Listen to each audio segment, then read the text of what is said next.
Bernard, oy, makinig ka. Magluto ka nga ng tilapia na sinabawan.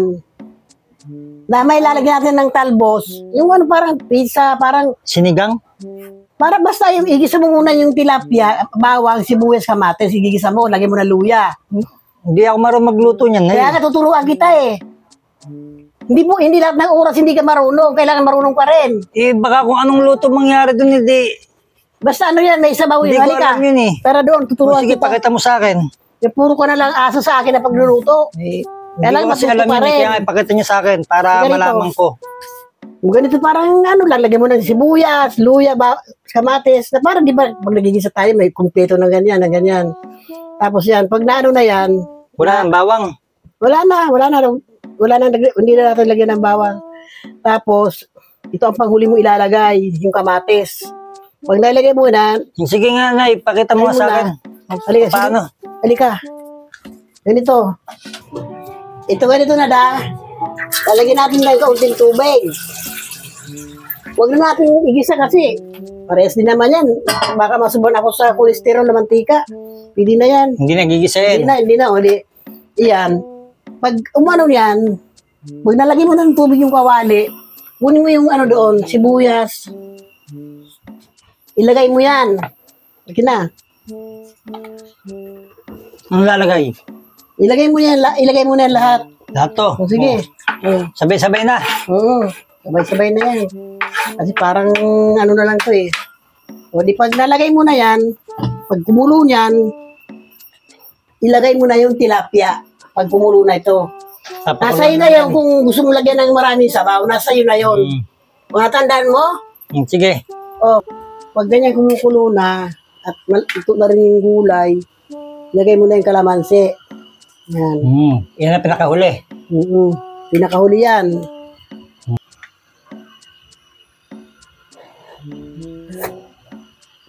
Tikman mo kung okay na ang timpla ko. Sarap na. Okay na to, Nay. Okay na yan. Kung ano, Sarap pa. sarap. Okay na to, Nay. Tara, kaya tayo. O, Nay. Pasandukin ko na itong ulam, ha. Sige, Kaya sandok. na tayo. Sarap ito. Upo ka na dyan, Nay. Ako nang bahala dito. Kaya na tayo. O, di ba?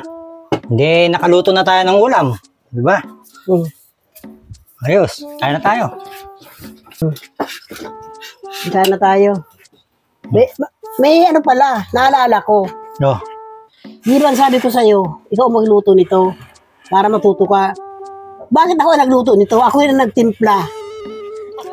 Ikaw kumain na lang? Di nga ako marunong magluto nito, di ba? Di ba sabi ko sa'yo kanina, habang nag-ano ko, nandun ka lang sa ano ko, ikaw mag-ano, kung alam mo ng timpla ko, kung ano, kung Okay na, di ba? O, ayan, o. Kaya na tayo. O. Sabi ko kung magluto, ako rin pala nagluto. O. At least masarap ang luto mo. Nako, di ka talaga matututo niya pag ganyan. Paano? Habang nagluto ako hindi mo iniintindi yung ano, yung kung anong mga sinusunod-sunod kong Alam ko na paglagay. lutuin niya, Nay. Sa susunod, ako na magluluto. Alam ko na. At least alam ko na, di ba? O. Kaya na tayo. Ako din naman nagluto nito, hindi naman ikaw. Ginas na yan. Sarap, Nay. Sarap talaga. Sarap ng luto ko. Yung luto natin. Luto natin hindi ka naman tumulong Ikaw naman taga-tikim na lang Tumulong naman ako, ha. Inabot ko sa'yo yung sahog.